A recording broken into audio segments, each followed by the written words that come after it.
నమస్తే రైతు సోదరులకు శుభోదయం. నేలతల్లి కార్యక్రమానికి స్వాగతం. ఆర్గానిక్ కూరగాయలకు మార్కెట్లో మంచి డిమాండ్ ఉంది. కానీ వాటిని ప్రకృతి సేద్యంలో పండించడంలో రైతులు కాస్త శ్రమించాల్సి ఉంటుంది. అలాంటి పని భారాన్ని తగ్గించుకుంటూ దిగుబడిని సాధించేందుకు ఒక్కో రైతు ఒక్కో తీరుగా పంటలను సాగు చేస్తూ ఉంటారు. అదే సూత్రంతో తీగజాతి మొక్కలు వేసుకుని తక్కువ స్థలంలో పంటలు సాగు చేస్తున్న శ్రీనివాసరెడ్డి పందిరి కూరగాయల సాగుపై ఈరోజు నేలతల్లి ప్రత్యేక కథనం.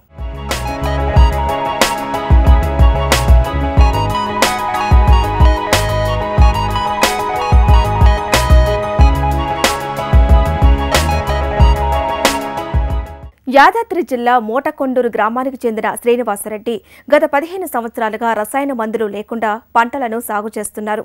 మొదట్లో అందరిలాగే వరి పంటను ఎక్కువ సాగు చేసే ఈ రైతు ఇప్పుడు కూరగాయలపై దృష్టి పెడుతున్నాడు. సుభాష్ పాలేకర్ విధానంలో పంటలు సాగు చేస్తూనే మరోపక్క తక్కువ స్థలంలో ఎక్కువ పంటలు పండించేందుకు పందిర్ల సాగును ఎంచుకున్నాడు.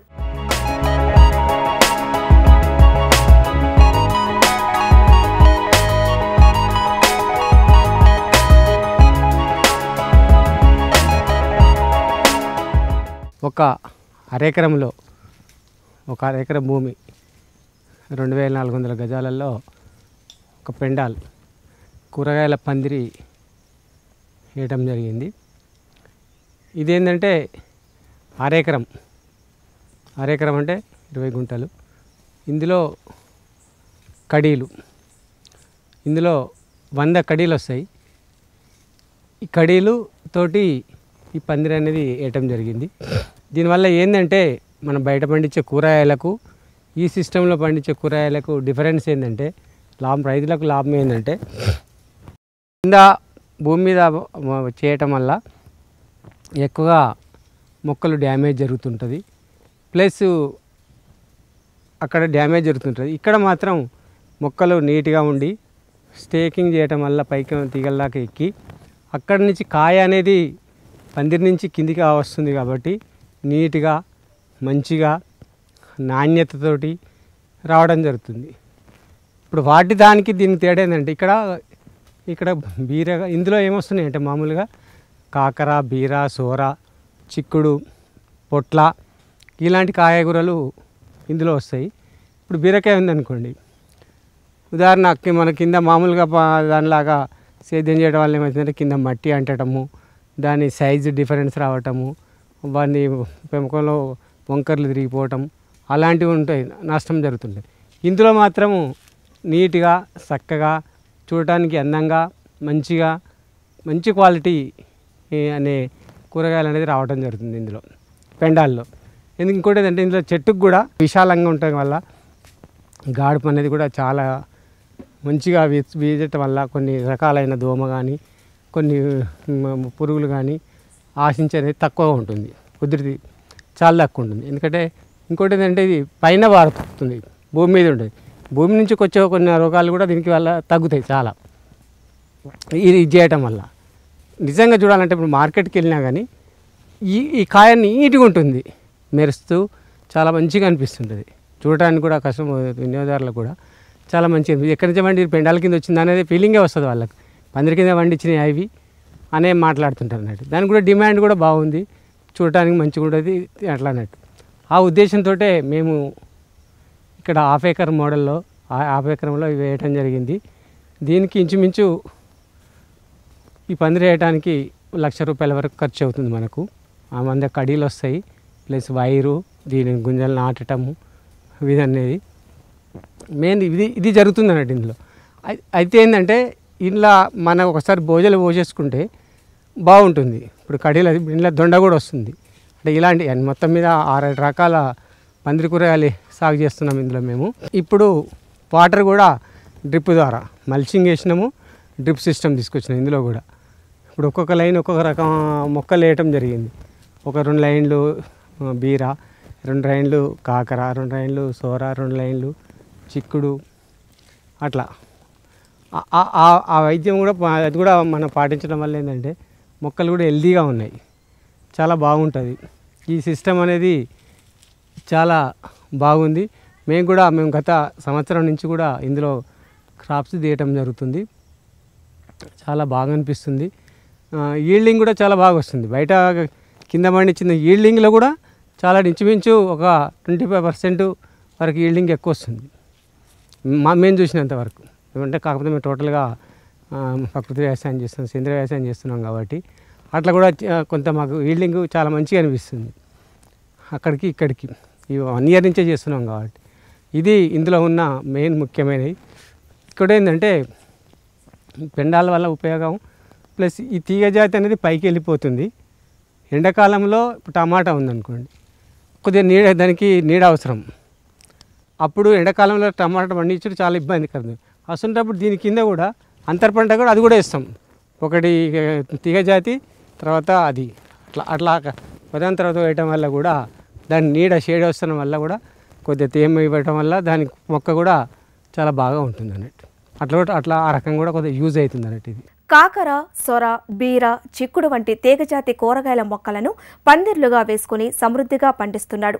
ఆ పందిర్లలో ఒక్కో వరుసలో ఒక్కో పంటను ఎంచుకుంటూ ప్రతి పంటకు మధ్యలో అంతర పంటలు వేసుకున్నాడు. మరి ఇలాంటి పందిర్లను ఏ విధంగా నిర్మించుకోవాలి, ఈ నిర్మాణంలో ఎలాంటి జాగ్రత్తలు తీసుకోవాలి, వీటి పంట కాలం ఎంతో ఓసారి చూద్దాం.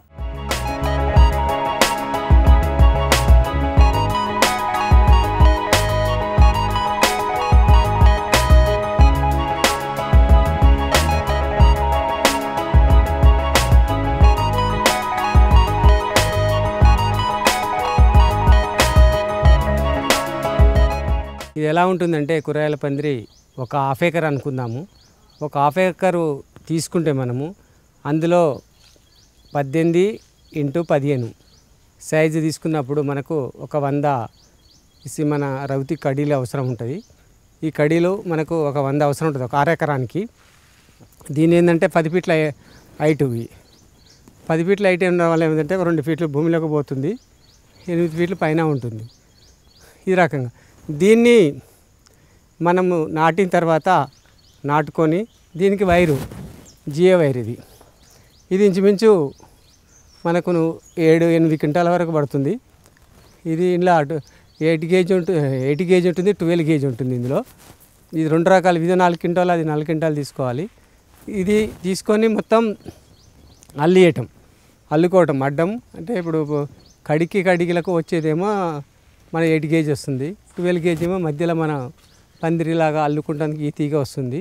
ఇది మొత్తం ఇంచుమించు 1,12,000 రూపాయలు మామూలుగా ఖర్చు అవుతుంది. ఎందుకంటే గుంతలు తీసినప్పటి నుంచి కడీలు నాటడం, కడి ఖర్చు ప్లస్ తీగ ఖర్చు, తీగ అల్లినందుకు మొత్తం టోటల్గా 1,12,000 రూపాయలు అవుతుంది దీని కాస్ట్ మొత్తము. అదే రకంగా ఇది కూరగాయల పందిరి కాబట్టి తర్వాత ఏంటంటే మనము మొక్కలు పెంచుకోవటం ఎట్లా ఇలా. ఇక్కడ ఏంటంటే కనీసం ఒక 1/2 ఎకరానికి కనీసం ఒక 4 ట్రాక్టర్ల పశువుల పేడ ప్లస్ ఒక తీసుకొని మనం మొత్తం భూమిలో చల్లేసి బాగా ట్రాక్టర్తో ఒక 2 సార్లు దున్నిన తర్వాత రోటవేటర్ వేసి బాగా కల్టివేషన్ చేయాలి. చేసిన తర్వాత ఏమవుతుందంటే అప్పుడు ఈ భోజల సిస్టమ్ రావాలి. భోజలు పోసుకోవాలి. ఇవన్నీ భోజలు ఏంటంటే మాన్యువల్గా చేతితో చేసుకోవచ్చు ఈ భోజల్ని. ప్లస్ ఇంకో రకం కూడా ట్రాక్టర్తో కూడా ఈ భోజలు చేయొచ్చు. మేము మామూలుగా ట్రాక్టర్తో చేయించినాం ఇక్కడ ఈ భోజలు అనేది మాత్రం. ఈ భోజల్లో ఆల్రెడీ అన్ని రకాల మనం నీమ్ కేక్ వేసినాం ఇందులో, ప్లస్ పశువుల పేడ వచ్చింది ఆల్రెడీ అవి వేసేసినాం. వేసిన తర్వాత ఈ భోజలు అయిన తర్వాత దీని మీద ఫస్ట్ డ్రిప్ వేసుకోవాలి. డ్రిప్ లైన్ వేయాలి. డ్రిప్ ఫిట్టింగ్ అవుతుంది. ఫిట్టింగ్ అయిన తర్వాత దీన్ని కనీసం ఒక 3 నుంచి 4 రోజులు వాటరింగ్ ఇవ్వాలి. అంటే మల్చింగ్ షీట్ వేస్తే మల్చింగ్ షీట్ కూడా వేసేసుకుంటాం. డ్రిప్ వేసి దానికి మల్చింగ్ షీట్ వస్తుంది. అంటే కొందరు మల్చింగ్ లేకుండా చేస్తున్నాం, కొందరు మల్చింగ్ కూడా వేసాము. మల్చింగ్ వేసి దానికి ఏంటంటే డ్రిప్ పెడతాం. డ్రిప్ పెట్టి వాటర్ వదిలేసి కనీసం ఒక 3 days నుంచి 4 days వరకు వాటర్ వదలాలి. ఫస్ట్ వదలటం వల్ల భూమి అనేది మంచిగా నానుతుంది. నానిన తర్వాత 4th day నుంచి ఇందులో మొక్కలు నాటాలి. 4th day ఎందుకంటే ఆల్రెడీ మనం పోసుకున్న నారు కావచ్చు, అదే ఇప్పుడు కొన్ని నార్లు కూడా దొరుకుతున్నాయి, లేకుంటే గింజలు అవుతుంటే గింజలు కూడా వేసుకుంటాము. ఎట్లా ఉంటుందంటే ఇప్పుడు డ్రిప్పర్ ఉంటుంది, ఇది ఇంచుమించు 60 centimeter ఒకటి వస్తుంది. ఈ 2 ఇప్పుడు డ్రిప్పు ఇది ఇక్కడ నుంచి ఇక్కడ హోల్స్ వాటర్ పడేది, ఇక్కడ వాటర్ పడేది. ఇది 60 centimeter ఉంటుంది. ప్లస్ ఇక్కడ వాటర్ పడుతుంది కాబట్టి దీనికి ఇక్కడో మొక్క ప్లస్ దీనికి ఇక్కడో మొక్క, అంటే కొద్దిగా వాటర్ చుక్కలు పడడానికంటే కొద్దిగా డిస్టెన్స్లో తీసుకొని ఈ సైడ్ మొక్క టూ రోస్ వస్తాయి ఒక బెడ్ మీద. బెడ్ కూడా బెడ్ సైజ్ ఏంటంటే ప్లస్ 90 సెంటీమీటర్లేమో వెడలు, ఇది సాలుకు దూరము, మొక్కకు 60 సెంటీమీటర్స్ అన్నట్టు. ఇట్లా ఈ రకం చేసుకుంటూ నాకు మొక్కలు వేస్తాం. మొక్కలు వేసిన తర్వాత కనీసం ఏంటంటే ఒక 5 days 6 days నుంచి మొలక వస్తుంటుంది. మొలక వచ్చినాక 12-15 days మధ్యలో దీనికి తీగ స్టార్ట్ అవుతుంటుంది. ఇక తీగ వస్తున్నప్పుడు అప్పుడు ఏంటంటే దీన్ని స్టేకింగ్ చేయాలి. స్టేకింగ్ అప్పుడు ఏంటంటే సుతిలి తీసుకొని దీన్ని ఏం చేస్తారంటే మొక్క నుంచి పైకి కట్టాలి.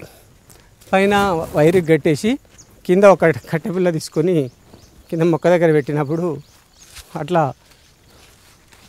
ఈ రకంగా అంటే ఇది సుతిలి స్ప్రే చేసినాం. కింద కట్టినాము, పైన కట్టినాం, కింద కట్టినాము. కట్టిన తర్వాత ఏమవుతుందంటే ఇది మొక్క రోజుకి పెరుగుతున్నప్పుడు ఏంటంటే డైలీ ఇలా వస్తుంటుంది. వచ్చిందని డైలీ దాన్ని చుట్టుకుంటా, రోజు ఎంత ఎక్కితే అంత రోజు దీనికి చేసుకుంటూ వెళ్ళాలి. ఇది ఇలా వస్తుంది ఇగురు స్టార్టింగ్ నుంచి. ఇది కొద్దిగా పెద్దగా అయింది కాబట్టి దానికి సుతులు ఉంటుంది కాబట్టి దీన్ని డైలీ ఎక్కిస్తాం. ఈ రౌండ్ వచ్చేస్తుంది, ఆగుతాం 1 day, నెక్స్ట్ డే మళ్ళీ కొంత వస్తుంది, మళ్ళీ కొద్దిగా ఎక్కిస్తాం. ఇట్లా ఇక్కడ వచ్చేంత వరకు ఒక 4-5 సార్లు ఈ తీగను అందియాలి, సరిపోద్ది మొక్కకు. ఈ తీగను అందించినామంటే చాలు, ఆటోమేటిక్గా అది తనంతలో అదే పాక్కుంటూ వెళ్తుంది. తీగజాతి మొక్కలు పందిర్లలో చాలా గుబురుగా వస్తాయి. అలాంటి క్రమంలో వీటిని పలు రకాల చీడపీడలు ఆశిస్తాయి. అందులో పండు ఈగ ప్రభావం మరింతగా ఉండి రైతులు పంట నష్టపోయే అవకాశం ఉంటుంది. అలాంటి పరిస్థితి రాకుండా చీడపీడలు మరియు మొక్కల ఎదుగుదలకు ఎలాంటి ఎరువులను రైతు వాడుతున్నారో ఇప్పుడు చూద్దాం. ఇందులో ఏంటంటే మనం ఇప్పుడు కనీసం మేము 4 రకాలు వేయడం జరిగింది. ఉదాహరణ సోర వేసినాము, ఒక 3 లైన్లు సోర వేసినాము, ఒక 3 లైన్లు కాకర వేసినాము, ఒక 3 లైన్లు బీరా వేసినాము, ఒక 3 లైన్లు చిక్కుడు వేసినాము. ఇందులో ఈ 1/2 ఎకర్లు ఉన్నాయి. ఇంచుమించు ఏంటంటే సోర ఒక 600 మొక్కలు వచ్చినాయి, కాకర 600 మొక్కలు వచ్చినాయి, బీర ఒక 600 మొక్కలు వచ్చినాయి, చిక్కుడు ఒక 600 మొక్కలు వచ్చినాయి. ఇందులో 50 ఎకర్లోనే ఈ రకంగా అంటే అన్ని రకాల మొక్క ఉండాలని, కూరగాయలు ఉండాలన్న ఉద్దేశంతో వేసినాం. ప్లస్ దొండ కూడా వచ్చింది, మరి దొండ ఒకటి వచ్చింది. 4 రకాలు వచ్చింది. ఇప్పుడు 4 కూడా 5 రకాలు వచ్చినాయి మనకు. ఈ ఒక 1/2 ఎకర్లోనే పెండాల్స్లో కూరగాయ పందిర్లో. అదేంటంటే ఇందులో దీంతో పాటు ఏం చేసినామంటే మేము ఇప్పుడు ఇంకోటి ఏంటంటే ఎక్కించినాము, చేసినాము, మొక్కలు పెట్టినాం. వీటిని మనం పెస్ట్ కంట్రోల్ ఎట్లా చేయాలి, పురుగుల నివారణ ఏ రకంగా చేయాలి, ఇందులో మనం చేసే సేంద్రియ వ్యవసాయం. ఇందులో ఏం చేస్తున్నామంటే వీటికి సంబంధించింది ఇప్పుడు ఎర్ర పంటలు ఉన్నాయి, ఆముదం ఉంది, ఆముదం మొక్కలు మధ్యలో అక్కడొకటి మొక్కలు వేయటం జరిగింది. ప్లస్ బంతి ఒకటి చుట్టూ బార్డర్లో బంతి వేసినాము, ఇటు సైడ్ ఒకటి అటు సైడ్ బంతి మొక్కలు రావడం జరిగింది. వాటితో పాటు ఏంటంటే అది కొంత కంట్రోలింగ్ అవుతుంది. మిగతా కంట్రోలింగ్ కోసం ఏం చేస్తున్నామంటే ఇప్పుడు బుట్టలు, లింగాకర్షక బుట్టలు, ఇదొక బుట్ట. ఇదేంటంటే మెయిన్ ఇక్కడ కూరగాయల పందిర్లో వచ్చేదంటే పండుగ, మొక్కని మెద్దగా డ్యామ్ చేసేది పండుగ అనేది చాలా డేంజర్ అన్నట్టు. ఈరోజు నిజంగా మన వ్యవసాయంలో దీన్ని అన్నిటికీ హోల్స్ పెట్టేస్తుంది, కథమేకి దాన్ని. అది ఒకసారి రంధ్రం పెట్టిందంటే ఆ కాయ వంకరలు తిరిగిపోతుంది, ప్లస్ అక్కడ కురుపు అవుతుంది, ఆ కాయ పండుగ రాకుండా పోతుంది. దానికోసం అయితే ఈ లూర్స్ వాడతాం మేము. ఇది పండుగకి సంబంధించింది. ఇది ఈ ట్రాపు ఈ ఎకరానికి కనీసము ఒక 6 వరకు వాడతాం దీన్ని. అంటే మనం 1/2 ఎకర్లో ఒక 3 వాడతాం. ఇదేంటంటే ఇలా పడ్డాయి.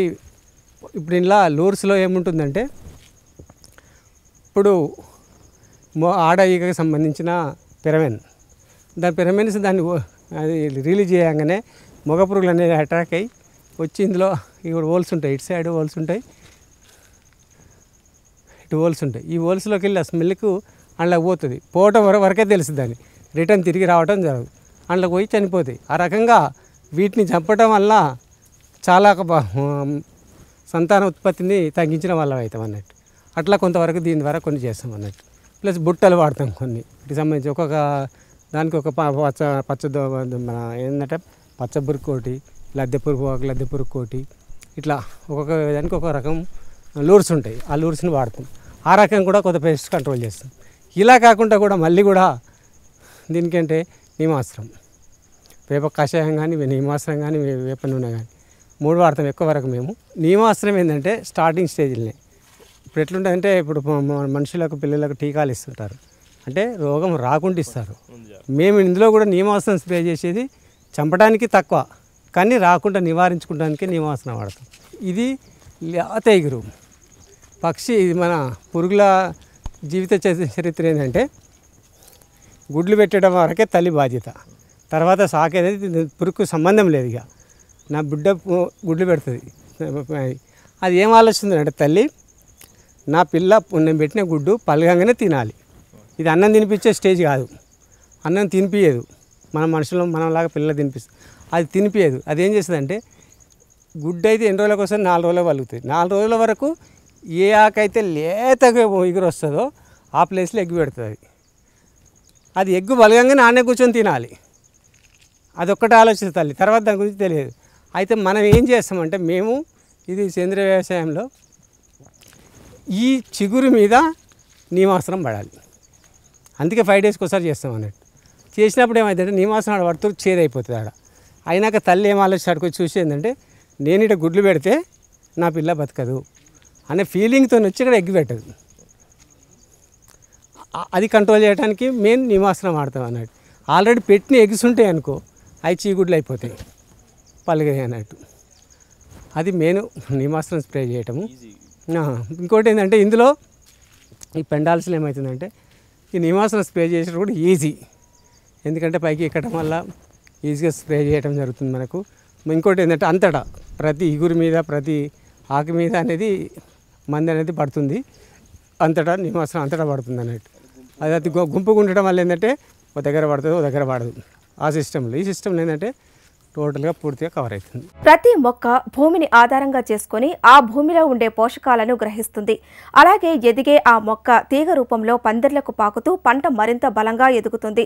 దీంతో ఆ పంటకు కావలసిన గాలి, వెలుతురు సరియైన క్రమంలో అందుతుంది. ఇలా దిగుబడి రావటానికి అనుకూలంగా ఉంటూ ఎరువులను సరియైన క్రమంలో పంట మొత్తానికి పిచికారీ చేసుకునేందుకు మరింత సులభం అవుతుందని రైతు అంటున్నాడు. ఇక్కడ వేసిన క్రాప్లలో సోరా ఒకటి. ఈ సోర ఏంటంటే మనకు కనీసము 2.5 నుంచి 3 months వరకు వస్తుంటుంది క్రాపు. ఆల్రెడీ ఇది 2 months అయిపోయింది, ఆల్రెడీ క్రాప్ తీసుకున్నాం మేము, లాస్ట్ స్టేజ్లో ఉన్నది. ఇక ఇది ఇంకొక 15 నెల కూడా పట్టకపోవచ్చు, ఇంచుమించు 1 month లోపల కంప్లీట్ అయిపోతుంది. ఆల్రెడీ 2 months ఈల్డింగ్ తీసుకున్నాం మనం దాన్ని. ఇది 3 నెలల వరకు కాస్తుంది. ఇంకోటి ఇక్కడ ఏంటంటే కాకర ముందుగా పెట్టినాం, ఇంకా ఇది 6 months క్రాప్ తీసుకోవచ్చు. ఇది ఇప్పుడు 4 నెలలు దాటింది. ఇది కూడా ఇంచుమించు 15 days 20 days ఒక 1 month వరకు రావచ్చు. ఇది చిక్కుడు కూడా, ఇది కూడా క్రాప్ అయిపోతుంది. ఇది కూడా లాస్ట్ స్టేజ్లోనే మేము ఇంచుమించు ఇప్పుడు 4వ నెల రన్నింగ్ అవుతున్నాయి. ప్లస్ అవతల బీర కూడా ఉంది, బీర కూడా సేమ్ అదే స్టేజ్, అది కూడా అయిపోవచ్చింది ఇంచుమించు లాస్ట్. అది ఏ పంట అయినంతే 3 నుంచి, అంటే సోరా బీర తక్కువ ఉంటుంది, కాకరకు ఏజ్ ఎక్కువ ఉంటుంది, 6 months వరకు కూడా వస్తుంది అన్నట్టు. అంటే మేము పెట్టడం కూడా ఆ డ్యూరేషన్ తోటే ముందుగానే పెట్టినాము అన్నట్టు. కాకర ముందుగా పెట్టినాము, బీర కొద్దిగా లేట్గా పెట్టినాము, సోరా ఇంకా లేట్గా పెట్టినాము, అట్లా అన్నట్టు. ఆ డ్యూరేషన్ ఒకటేసారి అందాలని ఉద్దేశంతో ఆ రకంగా పెట్టుకుంటూ వచ్చినాం అన్నట్టు.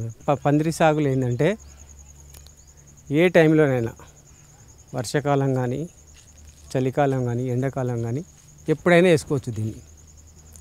ఎందుకంటే మన స్టేకింగ్ పైకి ఎక్కి పైన ఎక్కుతుంది, పైన ఉంటుంది కాబట్టి ప్రాబ్లం ఉండదు. వర్షం ఎక్కువ పడ్డా నష్టం ఏం లేదు మనకు. ఎండాకాలంలో కూడా మనకు సెట్ అవుతుంది. ఇదే అన్నట్టు 3 కాలాలకు మనము ఎప్పుడైనా దీన్ని వాడుకోవడానికి ఇబ్బంది లేదు, చాలా బాగుంటుంది. 3 కాలాల్లో దీన్ని యూజ్ చేసుకోవచ్చు మెయిన్. ఇంకోటి ఏంటంటే దీని హార్వెస్టింగ్ తెంపటం కూడా చాలా ఈజీ. ఏంటంటే మనం నిలబడి చేతుని అందుకొని తెంపుకోవచ్చు.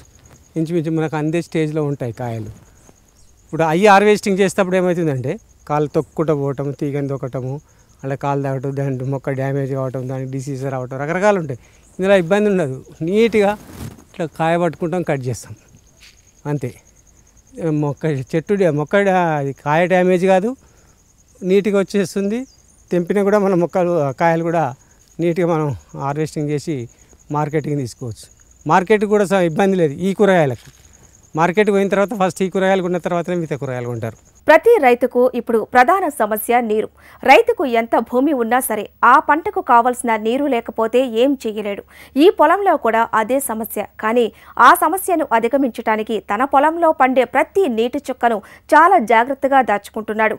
దీనివల్ల తనకు ఎలాంటి నీటి సమస్య లేకుండా పంటల సాగులో ముందుకు సాగుతున్నానని రైతు శ్రీనివాసరెడ్డి అంటున్నాడు. మరి ఈ నీటి సమస్యను ఎలా అధిగమిస్తున్నాడో చూడండి. నీళ్ళు చాలా తక్కువ పడతాయి డ్రిప్ ద్వారా. ఎన్ని అంటే కనీసం ఒక డ్రమ్ము నీళ్ళు సరిపోతాయి. ఒక రకంగా ఆలోచిస్తే రోజుకో డ్రమ్ము నీళ్ళు చాలు, 200-300 నీళ్ళు అట్లా అన్నట్టు. ఆ రకంగా అంటే చాలా ఎంత అంటే నిజంగా మేము అనుకున్నామంటే ఒక ఫ్యామిలీ ఒక రైతు ఒక అరెకరం పెట్టుకున్నా చాలు. ఇలాంటిది పెట్టుకొని కనీసం 6-7 రకాల కూరగాయలు ఒక లైన్ ఒకటి తీసేసుకుంటే ఇంకోటి వెళ్ళుకుంటూ పోవచ్చు. కంటిన్యూషన్ ఉంటుంది, ఇయర్ మొత్తం కంటిన్యూషన్. వాటర్ అనేది తక్కువ, ఎంత తక్కువ వాటర్ పడుతుంది అంత తక్కువ వాటర్ పడుతుంది. ఎందుకంటే మీద పందిరి వచ్చేస్తుంది. ఇది ఉంది కడీలు ఉన్నాయి అనుకోండి, ఈ కడి అనేది జీవితాంతం ఉంటుంది, ఇట్లా ఖరాబ్ అయ్యేది కాదు. ఇది లైఫ్ ఎన్ని సంవత్సరం ఉంటుంది అనేది మనకైతే తెలియదు, ఎక్కువనే ఉంటుంది. ఇలా కరికి పోయేది కడి అయితే పోదు. సిమెంట్ అయితే నీకు 10 సంవత్సరాలు 5 సంవత్సరాలు 15 సంవత్సరాలకు తుడిపి పడిపోతుంది, అంతా రాలిపోతుంది. ఇది రౌతి కడి కాబట్టి ఇలా డ్యామేజ్ అయ్యేది లేదు. ఏమైనా ఇరిగిపోతే పనికి రాకుండా పోవాల్సింది, అంటే మామూలుగా అయితే ఇది ఖరాబ్ కాదు. ఇది అందుకే స్టాండర్డ్ రౌతే వాడాలి ఎక్కువ వరకు. ఇంకోటి ఏంటంటే మిగతా పెండాల్స్లో కూడా ఏముందంటే కూరగాయల పందిరిలో కూడా సిమెంటు అవి రకరకాల కడీలు కూడా వాడుతున్నారు. కానీ అవి కూడా కరెక్ట్ కాదు. అవి కూడా కొద్దిగా డిసీజెస్ రావడానికి అవకాశాలు ఉంటాయి మొక్కలకి. ఇది దీంతో రాదు, ఈ స్టోన్ తోటి మనకు. ఇది చాలా నాణ్యత ఉంటుంది, లైఫ్ ఇస్తుంది, చాలా బాగుంటుంది సార్. ఇది మెయిన్ ఈ కూరగాయల పందిరి విషయంలో. ఇది నా దృష్టిలో మాత్రం చాలా బాగుంది. క్రాప్ బాగా వచ్చింది, మంచిగా తీస్తున్నాం మేము సంవత్సరం నుంచి, చాలా ఉపయోగమైంది. ఇంకోటి ఏంటంటే కలుపు సమస్య కోసం మనం మల్చింగ్ ఒకటి వాడినాం, మేము మల్చింగ్ షీట్ వాడినాం. మధ్యలో కూడా కొద్దిగా కలుపు కొద్దిగా మధ్యలో వస్తే తక్కువ ఒకరిద్దరితోటి తీసేస్తాం. ప్లస్ సైకిల్ వీడర్ కూడా వాడినాం కదా, సైకిల్ వీడర్స్ ఉన్నాయి మనకు, దాంతో కూడా కొద్దిగా తీసేస్తాం. కలుపు అనేది కూడా తక్కువ వస్తుంది, ఎందుకంటే మీద నీడ వచ్చేసింది ఆల్రెడీ. మీద మొక్క నీడ కూడా పడుతుంది కాబట్టి కలుపు తక్కువ వస్తుంది. కింద కలుపు అనేది చాలా నీడతోటి చాలా కలుపు తక్కువ వస్తుంది ఇక్కడ మనకు. ఇంతకుముందు కూరగాయలకి చాలా డిఫరెన్స్ సార్, 100%. అవి మార్కెట్ పోతే అది వంకర పోయింది, ఇది వంకర పోయింది, ఇది బాగలేదు, దానికి మట్టి అంటింది. దీని ఇంకోటి ఏంటంటే ఆ భూమి మీద పడటం వల్ల ఏంటంటే ఆ కాయ మట్టి అన్న కాడ కలర్ కొద్దిగా చేంజ్ అయిపోతుంది. ఇన్ని సమస్యలు ఇంట్లో రావు, టోటల్గా రావు ఈ విషయంలో సమస్యలు. ఆ సమస్యలు ఏది ఉండదు అన్నట్టు, కంప్లీట్గా నీట్గా ఉంటుంది కాయ. ఏమైనా ఉంటే డ్యామేజ్ అయితే, ఏమైనా పురుగులతో ఏమైనా కొంచెం డ్యామేజ్ అయితే కావచ్చు, అంతేగాని అలాంటిదే ఉంటుంది పెద్దగా. అది కూడా మనం కంట్రోలింగ్ చేసుకుంటున్నాం కాబట్టి దీనికి చాలా తేడా సార్. ఇది చాలా బాగుంటుంది సార్.